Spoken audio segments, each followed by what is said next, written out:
Very good evening. He first announced a break and then he asked me to speak. So I know I'm getting how many gullies from you all. So I must get the hint well. No, I'm not here to make big speech, nor there was a big kind of rocket science to discuss here. We, Hartmut, and whatever.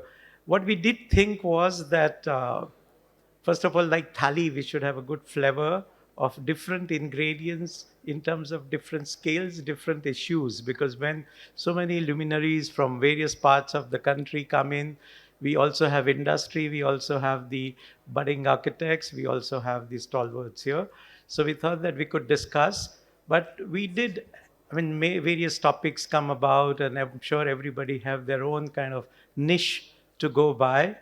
But we very strongly felt that I think in a common forum, we should be discussing city and quality of life. How can we have people centric cities and spaces? So it was not the kind of island in which we individually may operate, but at least as a think tank, or you all be a kind of champion to at least voice out for what kind of quality that we aspire within our cities as a public realm. So the kind of plural, imaginable, as well as sustainable city as an idea, as the framework, and in which both built and unbuilt play their part. So in some ways, this suitcase has been filled from smallest issue. We're going to see several interior projects in a short 7-minute presentation, to we have architectural kind of exposure here, as well as in the panel discussion, we are going to discuss the city in terms of what it entails. And this comes at a particular important juncture. We were discussing, and we can say many phases in our history. I think we have to add one more phase now, which is post pandemic. I think both our thinking, priority, norms, all could re establish based on what we saw post pandemic or what we saw in pandemic, and therefore rethink even that smart word. And I hope the panelists here, which are very informed in this area, and they might talk about what is the real definition of smart that we can go by, and reintroduce the parameters with which I think eventual goal is how do we improve the quality of life of people. So accessibility, plurality. I would even add informality, that Indian cities are marked by the parallel systems. So it's not so much that infrastructure that we lay down with the very precise calculation, but the human system that come up. You know, we take for granted, even in a student presentation we make on the street next to the footpath, a profile of a car, 15 square meter of city's street area in a prime zone with 15 rupee an hour I can own by paying a parking ticket, as against somebody who sets up a thela there. He's actually bringing what you need at that place, at that time, for that price. And we call him an encroacher, the hawker, So I think if we include them in our planning, it would not be an encroachment. It would be accessing it, what we want, where we want. So I think looking at it from the human perspective, I think unfortunately we've got drone now. I think we should be looking from an eye level or worm's eye level our cities and come up with whatever that we think are the ones by comparing the notes pre and post that event. Why that event? Because we all realize, I mean, we've all gave up that we are too many on this planet and this planet cannot do anything, or we are just set to be doomed. But just undue systems out for a few months, and we could see that nature could correct itself. So I believe that with that standpoint, if we collectively discuss and bring about, these forums are not the big. I mean, they're not the end.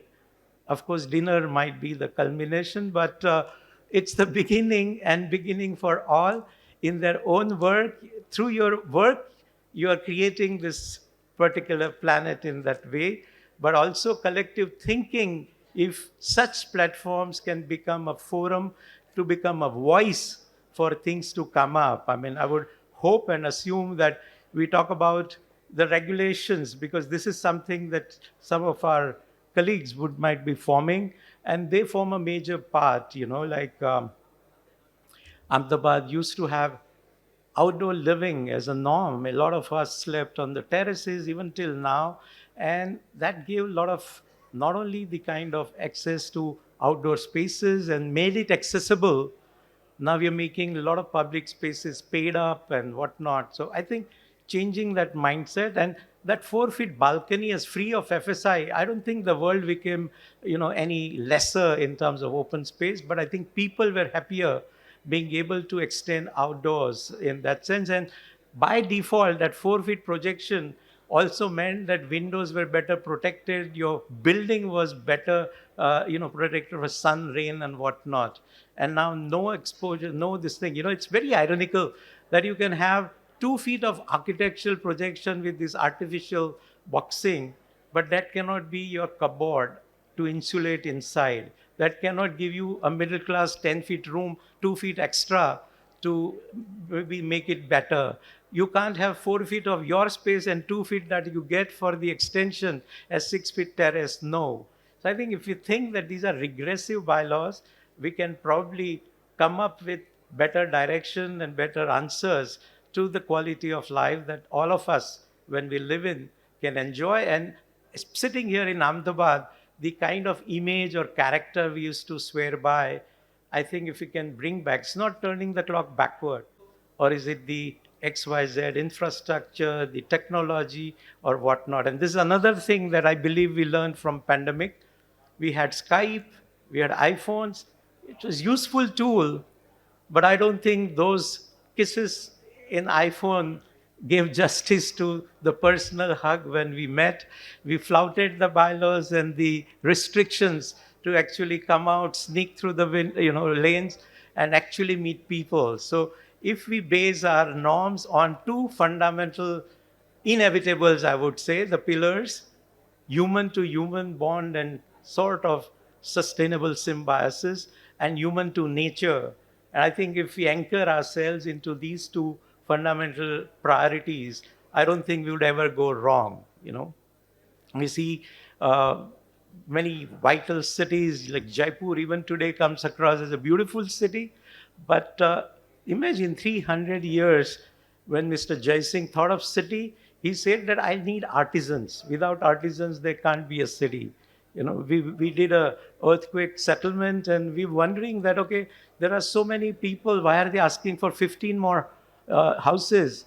We thought they were greedy, but they said no, no settlement can be without a banya, without a Brahmin, without a school teacher, without. So even Jai Singh said that I need all those, and that's why we see the outcome of the city. So apart from wide roads, there were also the choppers, the nukkeds, and that's what we remember it for.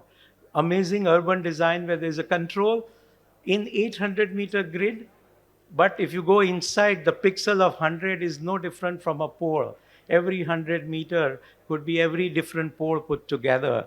So I think knowing where to harmonize and where to kind of have the control versus where to leave it to people, which is what is the kind of pluralism that we have learned from a lot of these examples, and is what cities want, because one single truth can never satisfy all, which is what we know through our concept of thali also, the mix and match.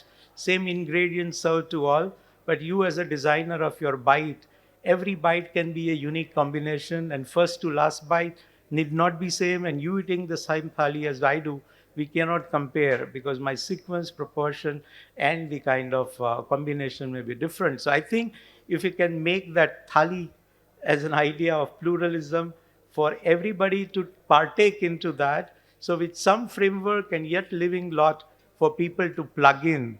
So I think that was the kind of overall idea, overall concern here. And I think all Vatsal Bhai, Harmut, Sanmeer Bhai and all that, we're just simply talking. And I think it was, I think, a chorus, I mean, for a change, and we sort of agreed to agree on a common agenda, and that's how this is. This is the thali we could indicate to come up with at different scales.